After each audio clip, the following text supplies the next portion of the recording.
खतरे के बीच परीक्षा का भी टेंशन बच्चों के लिए सिरदर्द बन गया है।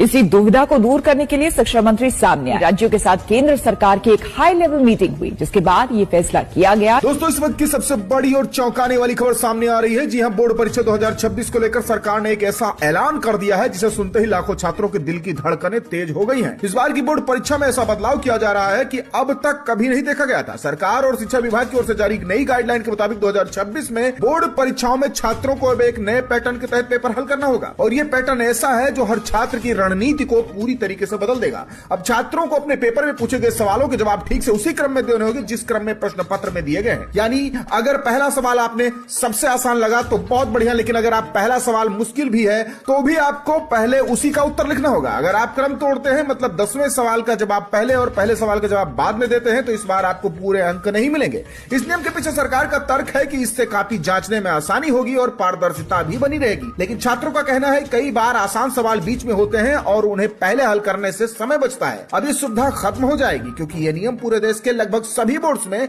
लागू होगा, चाहे आप CBSE, UP board, Bihar board, MP board या किसी अन्य राज्य बोर्ड से हो। इसका सीधा असर उन लाखों छात्रों पर पड़ेगा जो 2026 में 10वीं और 12वीं की बोर्ड परीक्षा देंगे। तो दोस्तों, जरा सोचिए, अब एग्जाम हॉल में बैठे हैं, सामने 3 घंटे का पेपर और पहला सवाल मुश्किल निकल गया। अब आपको उसे हल किए बिना आगे बढ़ने की इजाजत नहीं होगी। क्या यह कदम सही है? क्या इससे छात्रों पर दबाव बढ़ेगा या उनकी तैयारी और मजबूत होगी? हमें अपनी राय कमेंट सेक्शन में जरूर बताएं और बताइए कि आप किस राज्य से बोर्ड परीक्षा दे रहे हैं, ताकि जब भी आपके बोर्ड से जुड़ी कोई नई अपडेट आए तो हम सबसे पहले आप तक पहुंचा पाएं।